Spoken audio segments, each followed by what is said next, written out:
No rest for the weary, ladies and gentlemen. We only get a 15-20 minute break after that game number 2. Unbelievably, we are here in Game 3. Evil Geniuses facing off against Sequential Gaming. Whoever wins this match, and now we can finally and safely say it does come down to one match for both of these teams. Who will move on into the G1 League? As far as I know offhand, the largest prize pool for an online event for Dota 2, at least for one that's going on right now, $52,000 at stake in the main event. Whoever wins this advances, whoever loses will drop down to that loser's bracket and will have to face off against 4Love to see if they can qualify. The winner of that match moves on. The loser will be the one man or the one team that's left out. I am LD and joining me is GoDz, and we are both absolutely going insane right now. Game 1 was crazy. Game 2 was even more ridiculous. And frankly, I kind of am afraid for what we might see this game. Yeah, I mean, both teams are going to be tired. It's going to be interesting to see where they go. From Mofu squad, SqL have shown a bit more variety with their picks. EG have sort of stuck with what's worked. The game number 1, they really had a commanding lead. Game number 2 was when they started to mix things up after SqL did some smart picks and bans. But it's going to be game 3 where, I mean, this is where you go back to what's worked, back to what you're comfortable with. For Mofu, this is similar to game 1. They first picked the Tidehunter. The problem is EG. This gives them open to the Chen, the Leshrak, which they like to pick. This is really going to be a standard EG draft, I feel. I mean, sure, they lost game number 1, but EG were in complete control of that game. Their strategy worked out, and it's probably going to be a strategy they want to try execute again here. You said it perfectly. Tide first pick by Sequential Gaming. Wonder how they're going to follow this one up. I feel Tide is so strong, especially in this version, but EG go to a hero that we've seen. This is probably going to be J.O.'s Templar Assassin. He plays a pretty snazzy one, I must say. There's a Bat Rider in the pool. There's a Venomancer. 2 of the more likely candidates to try and counter that TA. But that's the beauty of TA, is it forces these specific counters, or you have to get something really good elsewhere on the map. There's no, Rubik gets banned out. So yeah, I mean, I wonder, do they go for the Bat? Do they go for the Veno? How do they deal with this TA? And also, what is EG going to pick to combo with it? Yeah, I'm going to be interested to see. I mean, the fact they haven't gone straight for the Chen Leshrak, they're not going all in the push. They're going to pick the Venomancer. I guess slightly wary of SqL picking it up as sort of a semi-counter to TA. You can run a strong dual lane with Venomancer. We saw Flash go for the Veno Pudge mid against their Templar Assassin, which worked magic. And EG are going to pick it up. That's probably Malk's Venomancer. Or actually, could well be Beaters. I mean, Malk obviously known for his 0-20 Venomancer, but Beaters more likely to play the hard support, especially if they pick up another jungle hero like the Enigma or Chen, which will go straight to Malk. And I've got to say, this is probably the right decision for SqL. Pick up KP, his Tinker. He was the shining star last game. He was the one who just seemed to be carrying his entire team on his back. Can he do it again here? And can Fumofu not have such a dismal game? He's going to be on the Invoker this time around, and that's a much better hero for him, something he's much more used to playing. It is. And there were just so many eggs in the Tinker and Anti-Mage baskets in that game. Getting picked off twice in a row in a minute, it's a difficult situation, but that's what happens in late game Dota. It's something that Puppy and Dendi have talked about in interviews. Just that's why Navi doesn't like to go to the ultra late game, because anything can happen at that point, and well, anything and everything happened at that point in both game 1 and game 2. So I think both of these teams would love to end this game before it gets to that crazy nonsense stage of the game, where you feel like your mind is slowly being pulled apart at the seams. I like this lineup a lot for Sequential Gaming. We're going to see K Phoenix's Tinker, Fumofu's Invoker, and then that Tidehunter, probably going to be handled by Kux, who was on the Beastmaster last game. The Bat Rider picked up for EG, you know, not really to protect the TA, because it doesn't look like there's any room for this Bat Rider in Sequential Gaming anymore. More just an aggressive choice from them, kind of a lane dominator. I'm leaning towards this being a Demon offlane Bat Rider right now.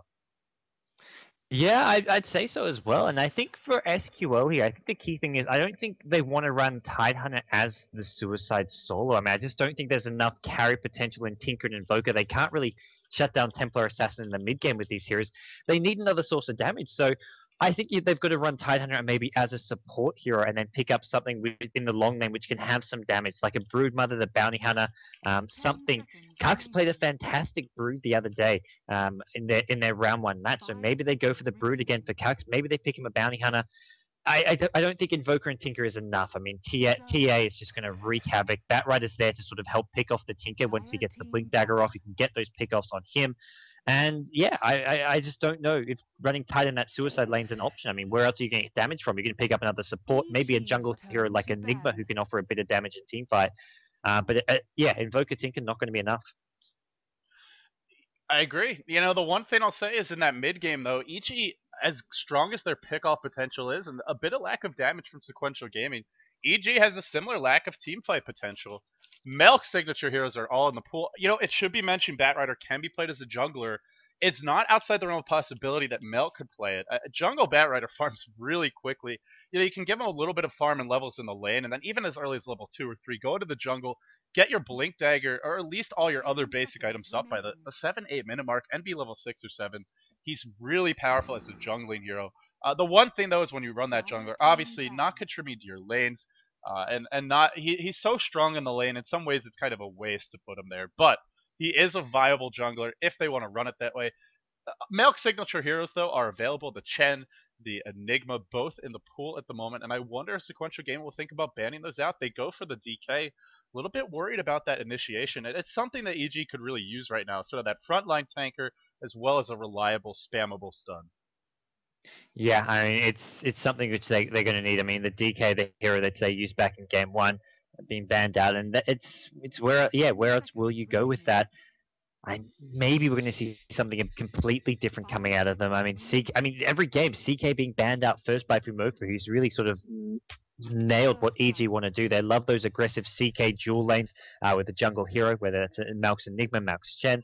And yeah, as a result, we're going to see Sequential Gaming. They've got first stab at fourth pick, so whatever's left, they're going to get first grabs. That maybe they banned the Sand King, so this could also hint towards that Broodmother pick. It is sort of a semi-counter hero that's good at dealing with Brood, and it's also a hero that does give EG something they're missing, some AoE stun, a good team fight hero. So it's not definitely saying okay they want to go Brood, but it could be something hinting at it. I really like Brood in this game. Batrider can do a decent job of clearing out spiderlings when Firefly is up, but it's not always up, and you know, it's not really a hard counter by any means. It also is more of a single target damage dealer, and it also forces Batrider to get a lot of farm and levels early if you want to try and handle the Brood. I think Brood would be great with Tinker able to pressure all over the map, maybe go for an Exhort build, have that global presence from the Invoker, and then Brood applying pressure elsewhere on the map. I think that could be an amazing pick for Sequential Gaming. If that's how they want to play it, they already have tons of team fight, decent amount of damage. Are we going to see the Laser Rockets build again? We assume it'll be Invoker. Well, it could be Invoker mid or Tinker mid. I mean, either is viable. Tinker doesn't really do that well against TA. Marching Machines is pretty decent for removing Refraction. You called it. It's the Broodmother, and I like this pick. Maybe EG's going to look towards something like a Bounty Hunter. Maybe, you know, they could even run, I don't know, maybe the Batrider and the TA in the safe and mid lanes, and then an off-lane Bounty. That could kind of work, too. Fear is known for playing Slather every now and then. I mean, it's good against Brood for the amplified damage, and also just for being a nice tanky hero. We'll give him an AoE stun. We'll give him a Blink Initiator to help pick off heroes like Invoker and Tinker, so maybe EG go for the Slather here. SqL will be looking for another support, which is going to be something like the Shadow Shaman, I feel, as their last pick. Maybe a Disruptor, something along those lines. But it's more interesting is what are EG going to do deal with Brood? Slather, the one option that comes to mind. There's not a huge amount of AoE in the pool. Maybe they go for a support with some additional AoE, something like a Lina, something that can just clear out those spiderlings. But it's not always about AoE dealing with Brood. You need the lockdown. You need the ability to push Brood out of the lane early on, and also, or just have a hero who can 1v1 against the Brood, which is going to be your sort of Sand King-esque heroes. I really like the way Sequential Gaming has constructed the draft. Getting the Brood, it's really sort of the counterpart to the TA. Wow. Whoa. Alchemist is the choice. I assume this is going to be Fear's hero, so, you know, this is a pretty decent laning counter to the Brood. I mean, the Acid Spray really does a lot of work on the spiderlings. Not the strongest laning hero in general with his low base armor and being a melee hero, but having Acid Spray is going to do wonders against Brood. They can't really run anything except the Brood off lane. They just don't have the heroes for it. They need Tinker and Invoker farming. They're not strong off lane heroes, so it pretty much has to be Brood the suicide lane. That's the downside of this pick, is Sequential Gaming have more or less revealed their laning plans, and the Chen is the final pick. They may have revealed their plans, but it's a pretty solid plan with this Chen rounding out the lineup. Oh yeah. What do EG do to complete things? I mean, they need a support or a jungle hero. I mean, they're looking at an Alchemist Venomancer lane up top. Templar Assassin mid, Batrider bottom, so they can either go for a tri-lane with the Alchemist against the Brood, which they don't really want to do. I think they go... I mean, Enchantress is the only real jungle hero left, so maybe they run some dual lanes here with the Venomancer +1, or run a sort of semi-tri-lane using one of the heroes just to constantly pull neutral camps, deny farm from the Brood at top lane. Oh, sorry, I mean, I'm actually talking about bottom lane, because EG, of course, are Radiant here. Always get mixed. I can't believe... They switched around on everyone, the Radiant, the Dire, from top-bottom, and I always still get confused. I really wanted them to switch it so it's left to right, but I guess it's just it doesn't work out as well because then you have like your text sort of just jutting out at weird places. I did talk to Robin, the UI designer, and he was definitely open to feedback on how Valve could improve this screen. So if anyone has good suggestions, and you can post on the beta forums dev.dota2.com, or you can email Robin at valvesoftware.com, as long as you have some concrete ideas on how the UI could be used a little bit more effectively. But I mean, it's pretty solid, especially compared to other games like League of Legends or Heroes of New Earth. I have no problem with the pick and ban UI overall. But yeah, it throws us for a loop, especially since they switched it. AA to complete this draft, and Chen and Brood, I mean, now you're countering the Insatiable Hunger through that ultimate. You're also going to provide a nice combo with the Veno slow, the Alchemist as well. Looking like an off-lane Batrider. It could be an offensive tri-lane with the Alchemist, the Veno, the AA, but most likely I'm thinking defensive and then an off-lane Batrider and a solo mid-TA. We're about to find out if that's the case. It is. Demon boots first Batrider, headed towards top lane. Jo playing that TA. Bottle rush for him. Probably going to go mid. It looks like he will be. Fear, defensive tri-lane. Melk and Beat is both supporting him, playing the Venomancer as well as the Ancient Apparition respectively. Observer wards and sentries picked up. Want to have control of that jungle. Most likely going to do a lot of pulling. And Vodki and Cuck's going to walk down towards this bottom lane. It's going to be real tough for Brood with sentries up and these slows plus the stun from Alchemist. They could kill him very quickly. Yeah, we've got Brood being played by Cuck to the bottom lane. Chen Vodki has played those jungle roles the last couple of games. Fumofu on his trademark Invoker heading towards mid. And then you've got K-Phoenix on his trademark Tinker and T-Duck playing the Tidehunter. And he's going to be playing in that support role. And we're going to see how they deal with that Batrider. He has gone for the boots here. He's already used Firefly once to cut down a lot of these trees, so he can see any aggression coming in from these side lanes. And that's going to really help him out, prevent sort of any early game ganks. But when you've got a Chen, I mean, you're not in too much danger of being ganked at the early levels. I mean, Chen wants to get some farm sort of over those early ganks. He needs the levels. He needs the Mech Arcane. He needs to get that second creep at level 5.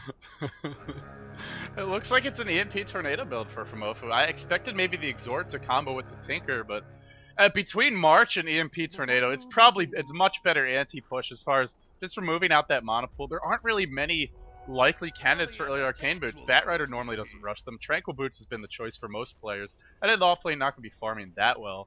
And Veno and AA being played as tri-lane supports, not really fast flash farmers by any means. So EMP Tornado could be very effective this game. Look at Demon with this Invis rune, just looking to block off a camp. Do they want to go for a first blood on Vodki? I don't think they can. TA really can't do anything, so I guess just trying to block the camp, maybe do a little bit of scouting. Yep. Yeah, I think they'll just do a bit of scouting here. And importantly, EG, well, they've de-warded the Observer Ward that was at the bottom room, but this means there's only one Sentry Ward to deal with the Brood at bottom lane. So Cuck will notice. Cuck will probably, well, he knows that one's been used. He knows there's only been one there, so he just has to stay out of range of it. He can cut down the trees on the right by the secret shop if he needs to stay out of range. So Brood should manage to get XP at this bottom lane, maybe a tiny bit of farm. He's not going to be completely forced out of the lane, which is why we're seeing Beat is he's off doing some pulls. He's actually going to stack the big camp. He's going to be stacking neutrals all game long, and this is all about getting Fear up to 800, 900, 1k GPM. This is going to be about Fear just getting massive with all these pull stacks. Top lane, Demon is in a bit of a pickle. There is a Wildkin to scout him out. He's revealed no cheeky experience gain for him. The Wildkin going to go to work. There's Firefly, but he's really got to run a long way to survive through this, and no TP. He's juking back, forth, all over the place, slowly ticking down. There is a Gush. There is going to be a rocket level 1. He's trying to get over this little area right here. If he can do it, he'll probably survive. And he will escape.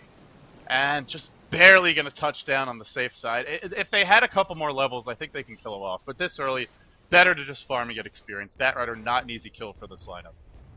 Yeah, this is the power of that long lane Batrider. If he doesn't have those boots, he maybe even goes down there as well. So smart pickup from him getting those as the first item to deal with this this tri-lane essentially. And I think Vodki is making the wrong decision. He shouldn't be trying to gank this Batrider top. He should just be farming. He even found a Wildkin so he can stack up the small camps, or even stack up this big camp and just use that tornado to get a really fast level 4, level 5, get the Hand of God coming into play.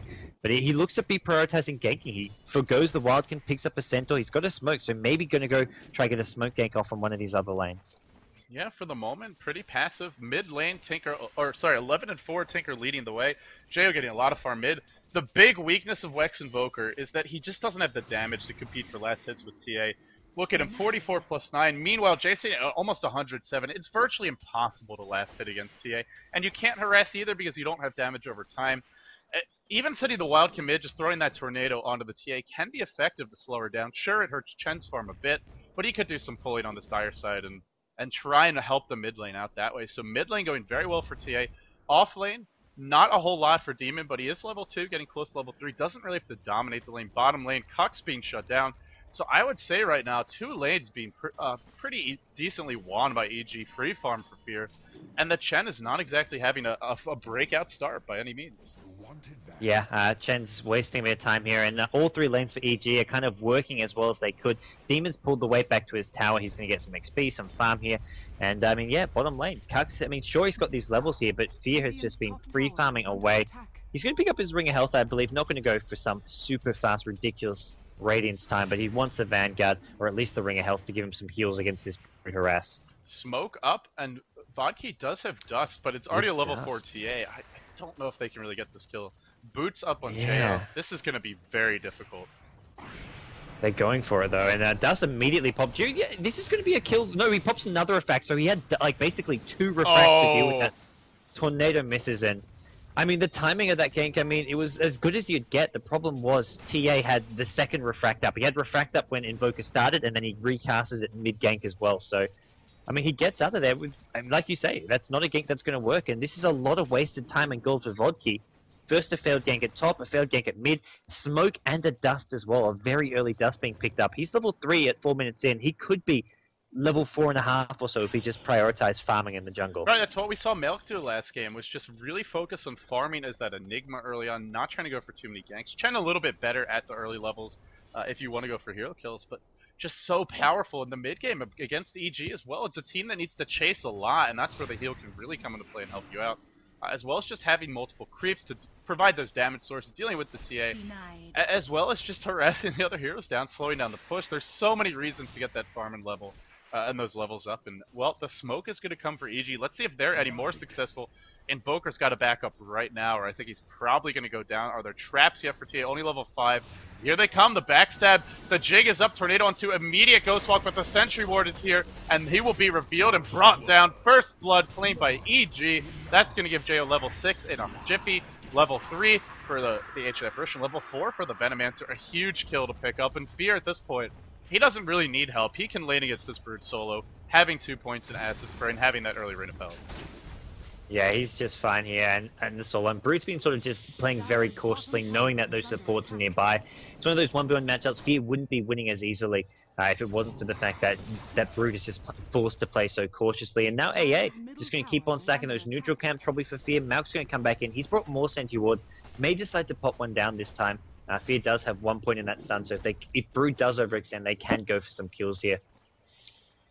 Yeah, the stun's pretty strong at level 1 now, 1.75 stun duration, does a decent amount of damage, and of course it does pop in an AoE, a very small AoE, but we could see it being significant. Does it actually damage creeps? That's something I'm curious about. I don't know offhand, but if it does, it could be a nice additional way to farm the spiderlings. Yeah, and Vodka's picked himself up another smoke, as well as additional observer ward, so really, this is like a hard support Chen. It's as if Tide's being played as that soft support in that 4 position, which I don't know, I think is the best way. I mean, you want Chen to get that mech. Maybe we're going to see Tide try farm up the Arcane Boots as well as the mech for his team instead of the Chen. But both those 2 heroes really just prioritizing supporting the team. You always need to sort of have one support getting some farm when you have a jungle hero. And do they have detection again? They do have a fresh pair of sentry wards. Will be dropped. Famopu could try to kill that ward off instead of running. Focusing the Venomancer, I think, he's dead anyway. Not going to be able to escape. Another kill for Jo, giving this TA some momentum. While this is happening, Alchemist still farming bottom. And Demon, you know, they didn't shut him down with that early kill. Now he's got Tranquil Boots, he's level 5. Nobody is really being shut down on EG, even the supports, because they're finding kills. they're getting some decent levels across the board. EG, very strong start to this game, and to even be even in experience when you're up against a Chen, when you don't have a jungler of any kind, just it tells you how well EG is playing. Yeah, the one hero who we're going to have to keep an eye on is, of course, K-Phoenix playing the Tinker. He's now got himself, he's gone for the March build this game. He's got to level 7. He's already picked up a point in Realm. They're not stacking the Ancients, though. Brood could have maybe sent some Spiderlings there to try to stack it up, but Brood's just using the Spiderlings in jungle to help himself farm. Some Ancient stacking is really what KP probably wants his team to be doing a bit here with this March of the Machines. He's actually using it to neutral a bit. And KP going to have a pretty quick boots of travels again, as usual. I mean, he got them up last game, sort of around the 9-10 minute mark as well.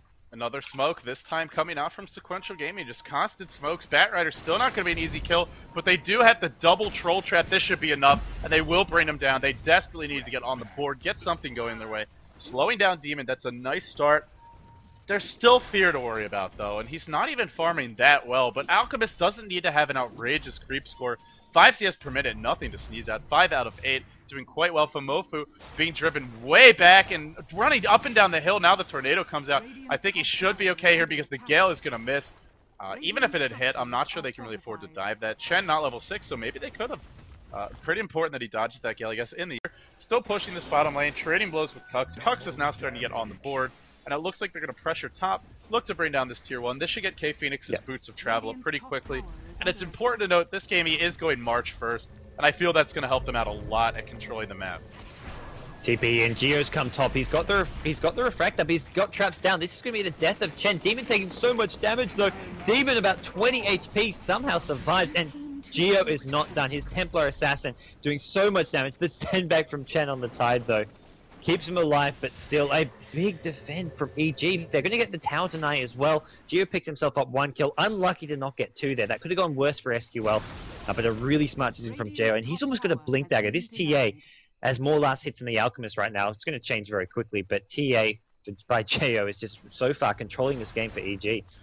It's a matchup that Invoker just doesn't really have a good time in. The Wex Invoker against TA, and then when you throw First Blood into the equation, as well as the fail gank from Chen. Of course, it's understandable, but it's a hero that if you give TA a good start, it's so hard to deal with her in the mid game, and they don't have much lockdown. There's, as far as stuns go, we've got a Ravage and a Cold Snap. That's pretty much it. A Tornado decent to sort of help your team escape, but no easy way to bring her down. They didn't go for Bat, they didn't go for Veno, and allowing TA to have this kind of start means she can create a lot of space for Alchemist, who doesn't even seem to need it. I mean, he's 54 and 11. A lot of those are Spiderlings, but because he has 4 points of Goblin's Greed, the Spiderlings are quite effective. I mean, they give him a lot of gold. Demon's actually the one who's going to use this big neutral stack in the jungle here. It's been stacked by AA all this time. Decides it's not going to Alchemist. Demon's going to get a lot of XP and also a decent amount of gold here from this. Kux coming in, just going to scout things out. See, there's actually Sentry Wards in AA, so Kux needs to be careful about this. And yeah, I mean, this Demon decides top lane, I mean, being pushed out that far, he can't really stay there too much longer, and Fear's quite happy just farming away at these creeps in the lane. He's got FaZe and Vanguard, and I mean, EG just farming all over the map on pretty much all their solo heroes, even their supports, as mentioned, getting some decent farm, allowing them to continually keep up the Sentry Wards, the Observer Wards, which is key against this Broodmother. Still no Ravage for SqL.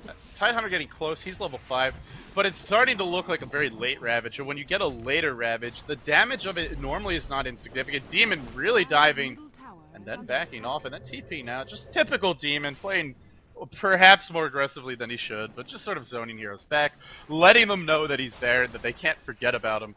And this buys time to push that middle lane, and also buys time for Fear in the bottom lane, has gone for the Vanguard.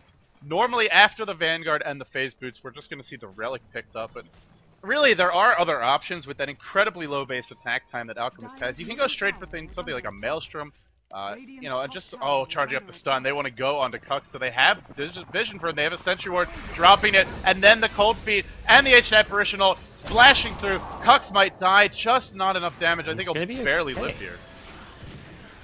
I mean, that was about as good as EG were ever going to get with that gank. I thought they would have had him there. I mean, Kux getting just to the edge of that Cold Feet, getting out of there. But now it's mid lane where they're going to have to be careful they don't get picked off here, because SqL do have that Tide Ravage. So now they're going to be looking for some kind of a big team fight here.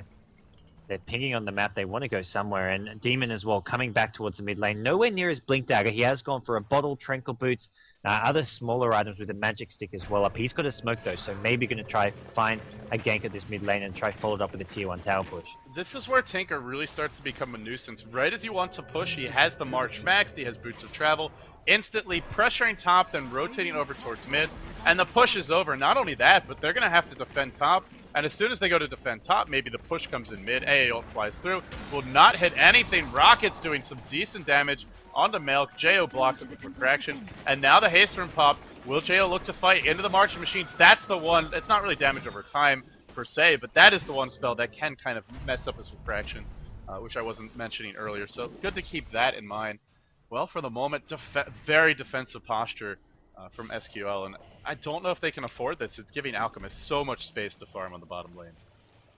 Yeah, Alchemist getting bigger and bigger. I mean, sure, CS is on par with the TA, the Tinker. It's the Goblin Screed, though. He's maxed it out first. He's getting all this bonus gold.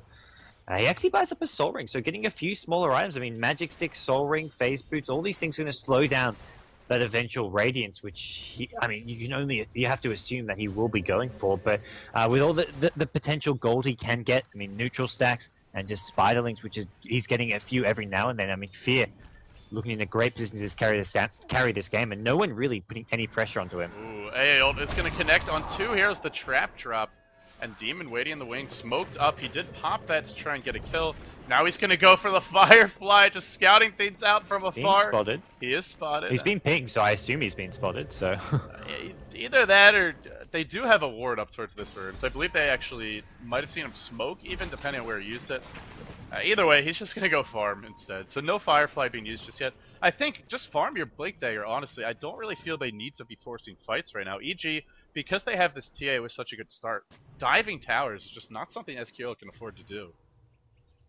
Yeah, they just kind of have to play a passive game at this point. I mean, Invoker's going to be looking to get up his first core items. He's 0-2, he's a bit underfarmed. He wants, looks to be a Drum of Endurance, then just go into the traditional 4-star. They've got Brood at bottom. I mean, Treads, 1k gold. I mean, whether it's a BKB, an Orchid, I mean, Kux just needs some items to be dealing some damage. It can't just be all relying on the Tinker. I mean, you saw last game, a lot was left to the Tinker. Sure, they had the Anti-Mage, but Tinker alone cannot carry games. You need damage coming from other sources. You know, I love how Alchemist went back for the Soul Ring. We're like, oh, that's going to slow down his Relic. It's a minute or two later, and he's already up to 1,600 gold. Yeah. Top lane, K-Phoenix just barely escaping from Demon. The lasso was there. Not a single point of flame break. I've seen some Batriders even choose to max flame break, and maybe only get 1 point in Firefly. Or even only get a couple points and at least get 1 in flame break, just to have that secondary long range way to cancel out TPs with a blink. Or it doesn't actually cancel TPs anymore, does it? I believe it does. I know it removes TA out of refraction, so it sort of works like a stun. I could be wrong. Okay. I could be wrong about that. Not actually. Now you're making me question it. I was confident beforehand, but yeah. It says it's stun duration 0.5, but I know when it was first changed, because it used to stun, but it used to be where it would hit the first target that it comes into contact with. Now it's an AoE kind of spell where you place it. Initially, it wouldn't block TPs, but the fact it says stuns for 0.5 seconds makes me think it may stop TPs. It may have been a bug. It may have been a bug when he was first released in Dota 2. Okay. Does it stun all heroes? So it's like an AoE stun in that area then? Or? It's like an AoE mini stun. It's sort of like Vacuum where you're temporarily disabled while you're getting pulled in. So okay. I think it works pretty similarly to that. Just some, I'm sure someone in the chat knows a little bit more about the mechanics of it, but that's my understanding anyway. So either way, Fear pressuring that bottom lane. 2,300 gold on him. Every time we look at this guy, another 700 gold picked up, and they're not getting towers. Normally when you Tinker, you can limit the farm of the enemy carry because they don't get towers. But this game, Tornado EMP onto Jo. It does burn mana even with your refraction up. And now a TP in from K-Phoenix into the smoke gank. This is a great way to pull him in behind enemy lines right as the gank is about to happen onto Brood on the bottom lane. And I don't even think this cold feed is going to hit. It's not, and this is looking like a brilliant fight now for SqL. Ravage is going to connect only on 2, not catching out Fear. Beat is dropping low. Tinker gets 1. Tinker wants 2. And this is going to slow down Fear's Radiance if he dies. Not even having the Relic just yet. But look how tanky he is with that Chemical Rage. Trotting on out of there. And here's the cleanup crew. Jo joins the fight. Tornado connecting. A really nice Tornado from Pomofu. Out of mana, but pops the wand and immediately into the refraction. Or no, didn't pop the wand. Just got the refraction off barely in time. Jo is still going to die anyway. Now they're diving into the tower. Alchemist dropping low. Fear probably going to fall. Spear will die, and that is 3 heroes dead, only for a tie. Great fight there for SqL. Wow. Huge fight for them. 4 heroes dead. Venom actually respawned by the time the fight was over. They killed everyone except the Batrider, I believe, who wasn't really taking part in that fight. And all because, I mean, Brood just baited the entire thing. I mean, a couple of times they've tried to go on Brood, and it just hasn't worked out for them. He's managed to just get out of there. The Cold Feet not latching on. They haven't got the disables really to make it work. And, ooh, big Ancient Apparition ultimate sort of forcing back some of these heroes at bottom, and they need to be careful because Demon's coming in. He's got a Blink Dagger. He misses the lasso though, not quite getting into close enough proximity, and Chen gonna send back the Invoker. Fumofu gonna be safe for now, and Cuxis is quite interesting. He's gone for a Midas, and I love this build. It's something that Ferrari, I believe, does whenever he plays that long lane Brood. And it's well, IG are known for both Ferrari as well as Zhou would do this sort of long lane Brood against tri-lanes, and they'd catch up using Midas. And this is going to help Cux accelerate his farm. And also ROTK from DK. It's really all of those Chinese any of those Chinese players for those top teams that are handling Brood. Whether they're standard offlane players or just the Brood mother player for their team, they all like to go for it. Frankly, I don't think it's worked often. Here's the blink in by Jo. Into the tower, Deafening Blast to drive him back. Great way to deal with that TA. Ayo, not going to connect. The missile splash through, and Tinker is here to save the day. If you don't instantly kill heroes, then Tinker arrives in the fight. The gank is over. It's almost like an Earthshaker is in the laning stage, where if you don't immediately get the kill, Tinker just forces you off the tower. Saving a couple of heroes. I feel without the Tinker, they probably get a double on this TA. There was no Ravage there, and they had a way to detect out the Invoker, so K-Phoenix, 2 games in a row where he has just been sensational, this Tinker. And in this game, it's not quite as impressive, but he's actually, somehow, he's out-farming the Alchemist. The death, sure, but it's still Alchemist farming Spiderlings. This is really impressive. I know. I mean, that's Alchemist with Goblin's Greed and everything. So I don't know how he does it, and it's interesting to see how he changes up his build. Last game it's a Blink Dagger. This game it's a Force Staff. I mean, Force Staff much better against all the slows coming out. If you're taking damage over time, whether it's the TA, the Batrider, you can force on out, and I feel it's a better item than Blink Dagger considering the heroes he's up against. So interesting little sort of just intricacies that sort of differ from game to game, even though he's playing the same hero, and it's just so amazing to watch him play Tinker. This really reminds me of how we see teams play against the Lone Druid, where they know that Relic is coming and they just want to keep on finding kills. Demon jumps in, and is going to catch out Cux and the Ancient Apparitional. That'll be 1 kill on the Brood, and he will pop that Ancient Apparition Ice Blast, but now T-Duck forced back in. He has Ravage, Force Staff away by the Taker. K-Phoenix protecting this Tidehunter, preventing him from either dying or blowing the Ravage. Vodki hit the ult there. A little surprised that he didn't use it, but then again, there was the Ice Blast, so would not have helped that hero. Only the Tide, and Tide was able to live without it, so I guess a smart play in the end by Vodki, not blowing it, where a player like me might have just panicked and pressed the button. Top lane, it's not just that he's helping his team out, it's also he's making very good use of his time, pressuring that top lane, forcing heroes to deal with it, and frankly, EG, they really want to 4 protect 1, just very aggressive with the 4 sort of, not supports, but early to mid-game heroes, and then allow that Alchemist to get out of control. He just got the Relic. Is the Courier in any danger? No, it's not. So, 20-minute Relic, not, honestly, a very slow Relic. There's a lot of items along the way, but Alchemist, you know, we expect to see an 11, 12-minute Relic if left unchecked for a hero like Lone Druid. This is very delayed. Yeah, I mean, 20-minute Radiance would maybe be okay with the Vanguard Phase Boot Soaring, but this is, just the Relic. He's still going to get that Radiance up. Sure, that's 1k, he can maybe get that in about 1 or 2 minutes' time, but not as fast as they'd like. EG, though, starting to get map control. I mean, this gem de-warding things all over the map. He's going to find Cux again. This gem is just really shutting down Cux's time. He got this Midas to catch up, but unfortunately, it's just not working out. Demon with some great decision-making here. Yeah, Demon is really, he's right now he's just winning this game for EG. If they go on to win it, it's because Demon is setting up so many kills at this stage in the game. He had a bit of a rough start top, was kind of zoned out of the lane, but once Batrider gets his blink, this is, especially with the changes to Batrider, he doesn't need as many items as he used to. He can get away with just a couple of mana and HP regen items and then straight into blink. You have the HP with that improved strength gain and the improved damage to just jump in, catch heroes out, pick them off. And, you know, we're seeing Batrider, normally sort of a niche pick or a niche pick to kind of counter off TA, or more picked for that, but also just a very powerful laning hero, can go to the off lane, can go mid, making this Tinker or this Batrider pick work now as Demon, and it's really creating space not only for Alchemist but really for the rest of the team as well. Yeah, I think Batrider's niche really grew with the recent buffs. He's no longer just going to be picked up as a counter to TA. He can be, of course, but he's just a strong side laner in general. I mean, you saw how unkillable he was, especially when teams pick up a hero like Chen. There's not many dual lanes they can. And oh, Demon has a thing against this Brood. I mean, once again going on. I don't think they're going to actually kill the Brood this time. The Ravage only hits Fear, and that's not the hero they were looking to catch. They wanted Fear. Fear, the ultimate's on cooldown though, and that makes him a lot more killable. But here comes Geo, and Geo's just going to tear apart this Tide, even with the Chen heal being popped off. He's still going to go down. And SqL, they've got to regroup. It's Tinker coming in. Tinker, can he save the day? I mean, he's too late to save time, but he is going to stop this push. And you can see Geo really struggles against that Tinker. It just removes the refraction very quickly. Constant small damage instances from every single machine. I really would like to see SqL find a way to fight with the Invoker as well as the Tidehunter. I feel that those two together are a lot stronger than just the sum of their parts. You know, just giving you those extra disables, the chasing power, and the Force Staff too to set up a better Ravage. It's Force Staff into Ravage is a pseudo Blink Dagger, but we haven't seen it yet. And now Demon, I mean, he's more than paid for this gem at this point, even if he gives it away. Even if we have that 1400 gold swing, he's gotten so many kills, done a bunch of dewarding, and also made the Broodmother play very scared. Picking up a gem this early, it's so risky. If you give away that gem and you have a TA, it can really work against you, but he hasn't lost it yet, in spite of the fact that he came very close to earlier bottom. Yeah, I mean, he's really managed to hold on to it for so long, and this is just really made SqL just play in the dark. I mean, you see Brood just getting constantly caught at the bottom lane, and they find another pickoff. It's Demon. Once again, it's Fumofu now.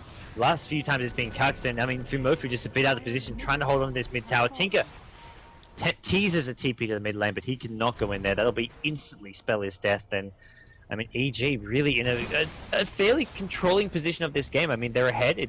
They've got a lead, and they've really got a strong hold over it with the gem, with the blink on the TA, as well as the Batrider. They're just really shutting SqL down. And here comes the pressure. Once you start dropping that Acid Spray, it has a similar effect to the Marking Machine, just zoning the enemy team back to the tower. There is no Ravage for 30 seconds. Fighting this is pretty dangerous, but EG not going to force the issue. Playing it safe, backing off. Finally, Cux gets some momentum on the bottom lane. The tower is in deny range. Is he going to force the issue? Insatiable Hunger is here. No Fear, not able to deny that. Perhaps the delay factoring in. Now he might die too. Where's the backup? Where's the support? Miscommunication, and K-Phoenix is there. Demon and K-Phoenix, the two players who've just been in every key fight for their teams. When either team is finding kills, when they're defending, it's always these two players making things happen in Game 3. Yeah, and now with that pick off, SqL go into the Roshan pit. Is this something they can do? The problem is Tide gets caught in no man's land. He's got a Ravage, but even if he pops it here, it's going to be a bad fight for them. I mean, that would just be a wasted Ravage. He's got no backup. And, I mean, Tide's down. Does he have maybe a buy? He doesn't have buyback. I mean, he could just do it to ensure this Roshan. There's no Lasso here, but TA, I feel, has the damage to counter this Roshan, and SqL forced to back off. Yeah, Roshan dropped down to half HP. Now, once Tinker comes back, or sort of sets up March of the Machine, even without Ravage, it will be hard to fight into this.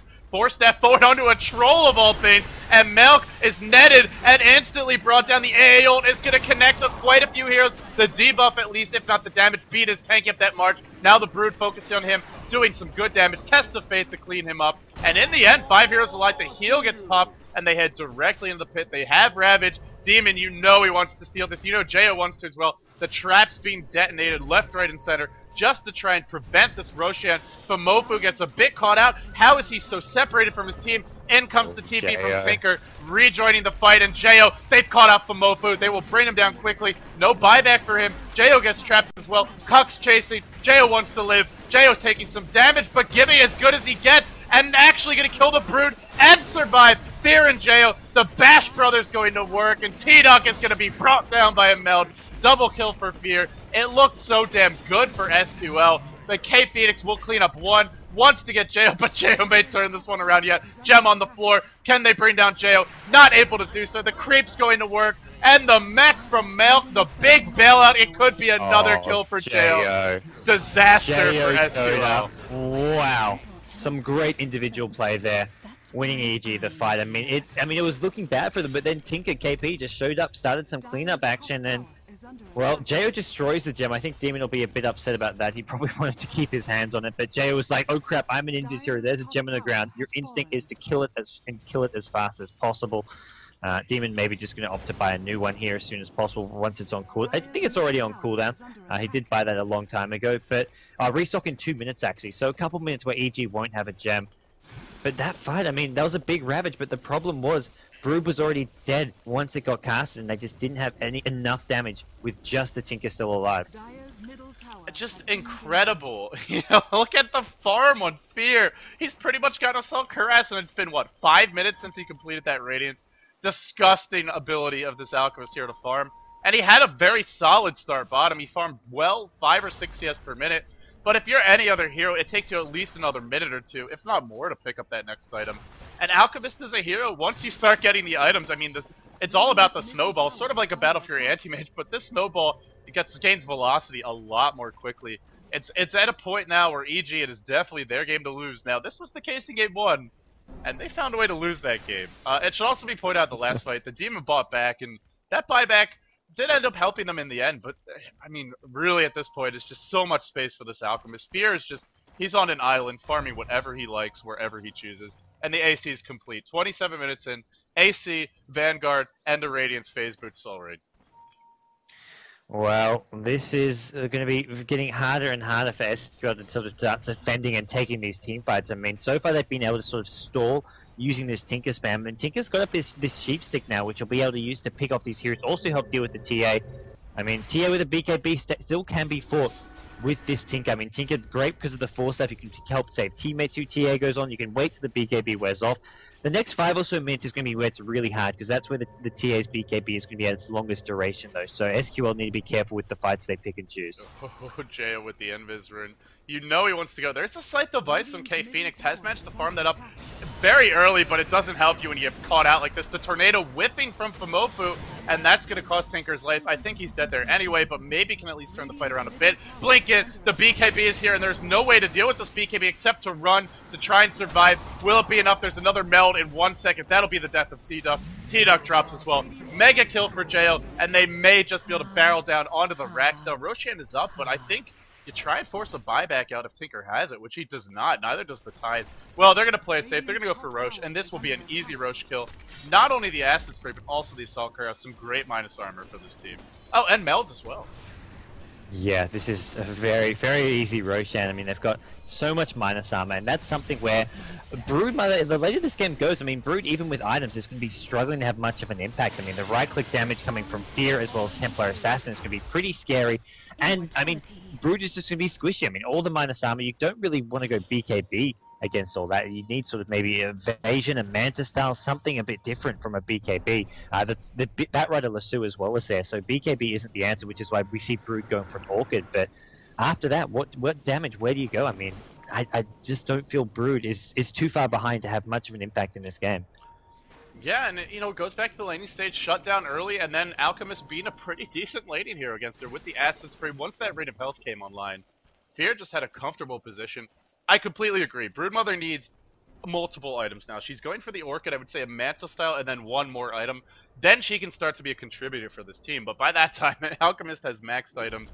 And honestly, the game's either over or SqL have somehow pulled out a miracle and managed to get some racks of their own off of a big team fight wipe.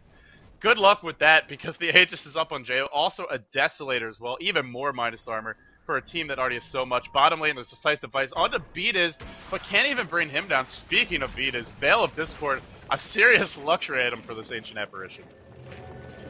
Yeah, this is getting very, very happy GoDz, and we're going to see whether SqL can take this fight bottom lane. They're being aggressive, and I mean, this is going to come down to putting down as much Marksman machines as possible.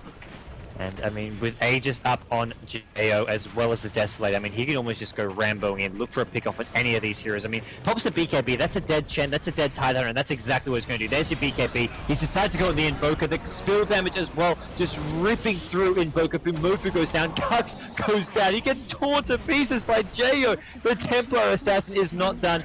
Vodka is going to be the next to drop, and one by one, SqL, they all fall down. Oh, like, just collapsing and not able to stand against all this damage. Vodka gets picked off, and Ancient Apparition will die to the last few utterances from that march, but 5 heroes dead for an AA. They'll take that fight. I think they're okay with that. And this game's so one-sided that at this point just would be... I mean, those other two games would look like boring, predictable games, as amazing as they were, if somehow SqL come back for this. Even late game, I feel EG might have the better lineup with the TA plus the Alchemist combo. There's no big hard carry for SqL. Tinker, Broodmother, great sort of semi-carry, same for Invoker, although he's really been shut down. But late game, I don't even think they have this, and they're so far behind right now. It's going to take even more than a miracle. I don't even know what there's no word to describe what it would take to win this game. Well, it's amazing, because it was for about 24 minutes, this game. I mean, looking at the Golden XP, for about 24 minutes, it was even. Then suddenly EG just won fight after fight. And it happened basically when Demon got that gem, had the gem and the Blink Dagger. They picked off the Brood multiple times, and he just started getting kill after kill. And this such a snowball effect really started to happen for EG for a game that was relatively even. And suddenly EG just really stepped up their game, and they're saying, XK, SqL, we're the experienced top dogs, we've had enough. Although SqL, they're not going to go down without a fight. They're going to pick off Malk at this bottom lane here, but oh my, Jo, it's just in once again, looking to get the cleanup happening. He's got the Aegis up, so even when this BKB wears off, he's not in too much danger of going down. And maybe a second time. Demon's trying to make sure of that he doesn't go down a second time. Fire flying in, Flame Break to force some of these heroes off. Jo, sheeped up. Is this going to be a second death on him? I mean, Fear coming in to try to save the day. Jo still sheeped up. Jo's going to go down. Big pickup for SqL, even though Fear is here. And Fear's got a Heart of Taras. LD, this is looking very, very ugly for SqL. Jo, the Pinoy transplant living over in Canada now, just going to work and giving Fear so much room to move. Together, him and Demon just creating space, and now the big... It's not often you say the big bad Alchemist. It's a hero that used to be very powerful back in the old days of tri-lanes before Smoke of Deceit was implemented, but fell off the face of the earth. Demon Fear actually going to feed to the tower here. Beautiful chains to come out from K Phoenix. It's still definitely EG's game to win despite that death. Or EG's game to lose, rather. But yeah, it slows things down for a moment. SqL will recollect themselves and try and go again. They don't have damage. The only damage they can really rely on is the March and the Chain Hex. It's K Phoenix who has to shoulder an incredible Herculean Atlas-like load to kind of carry them back into this game. I look at Jo going to work mid. Wants Vodki. Will he find him? The A ult is going to come in, but Vodki charges into that one. BKB gets popped. It was a bait. It was a trap. Another kill for Jo. Making things happen. This Pinoy player, very powerful play from him. Oh, absolutely. I mean, he's showing who's the boss in that Pinoy Dota. While both Pinoy teams have been knocked out, there are still some Filipino players represented here in the G-1 League, and EG looking to try solidify their spot in the main event, in the main tournament. And, well, they're getting close. I mean, they're up by a huge margin here, over 20k in terms of XP as well as gold. And that's a margin which SqL with their heroes...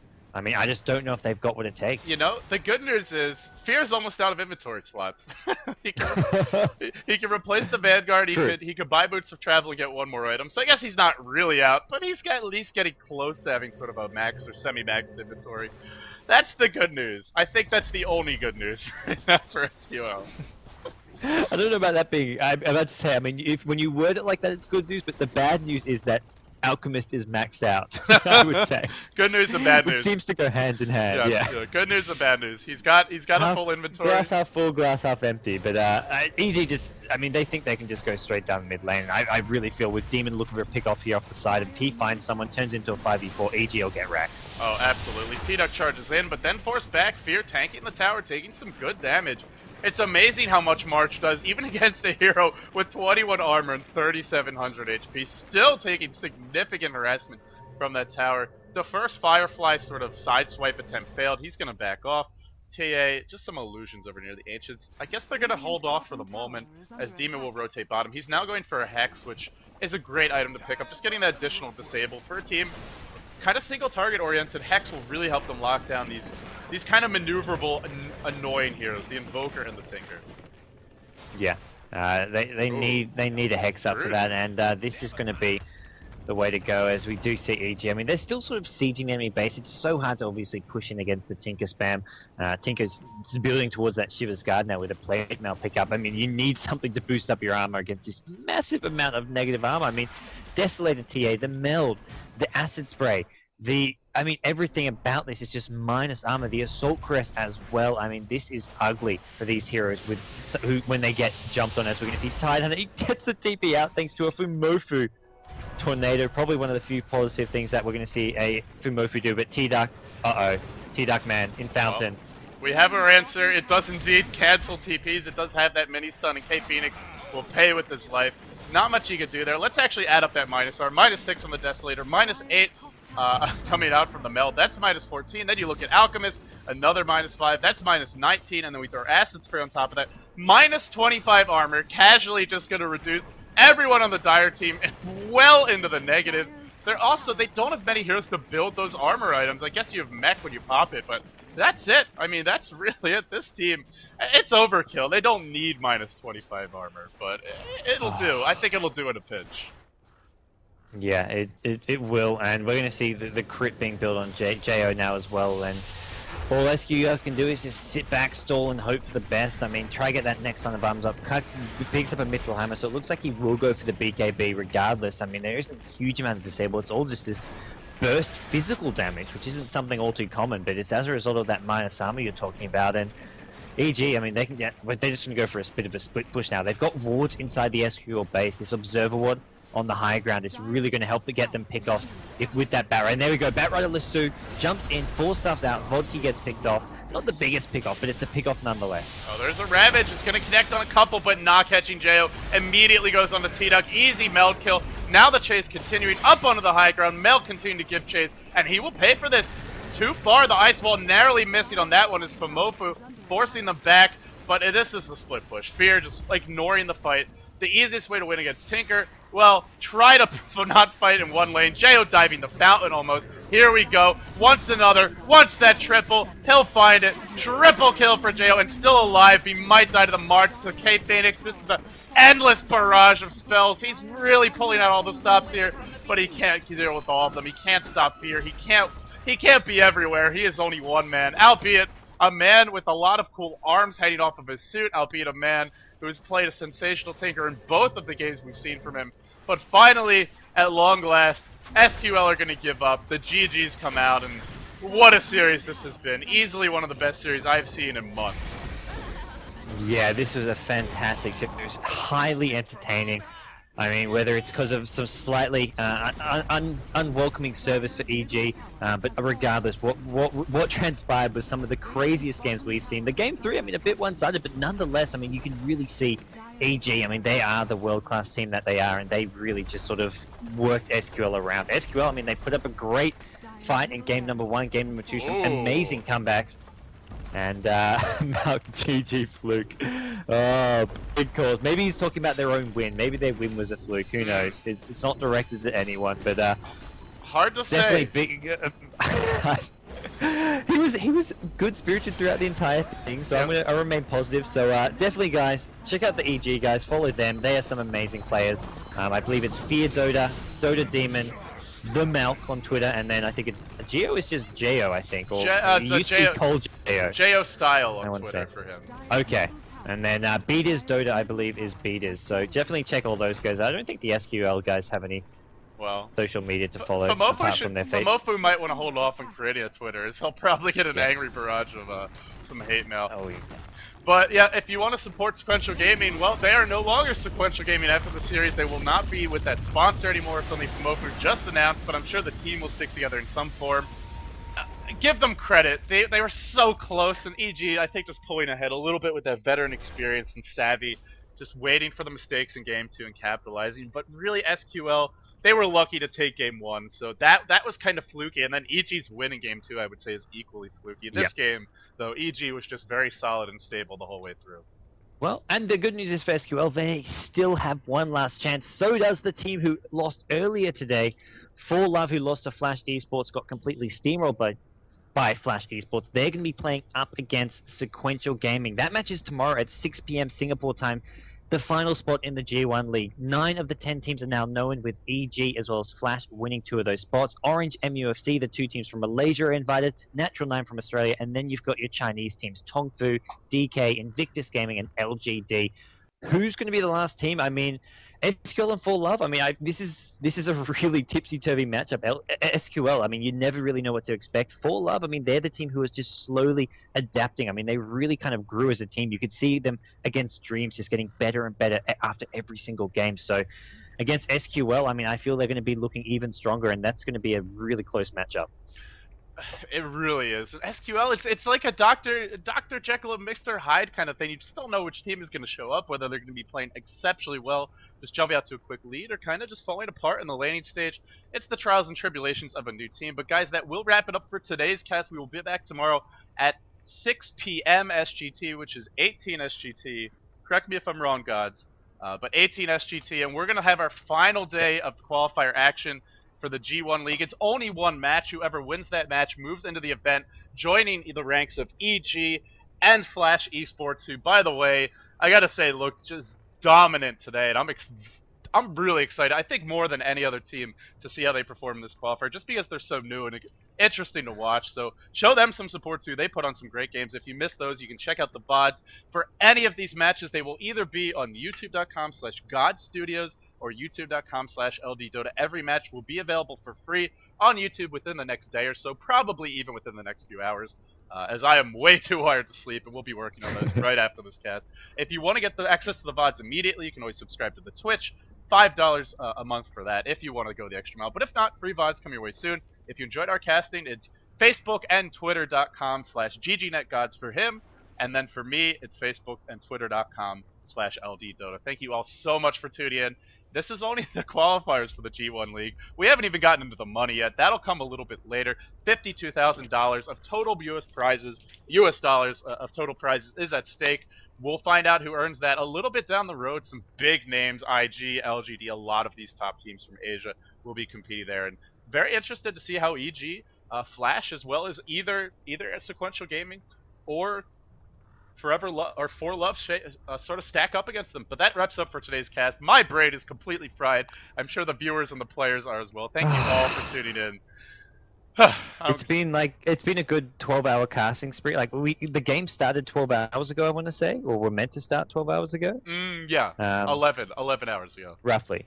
But yeah, and we started working on the production stuff about 12 hours ago. It's been a long day, and it's not quite over, but it was a lot of fun. So yeah, definitely been a lot of fun, LD, and definitely, as LD said, if you want to follow us, if you want to keep up to date with this tournament and especially other stuff related to the Asian Dota scene, we do the G1 League.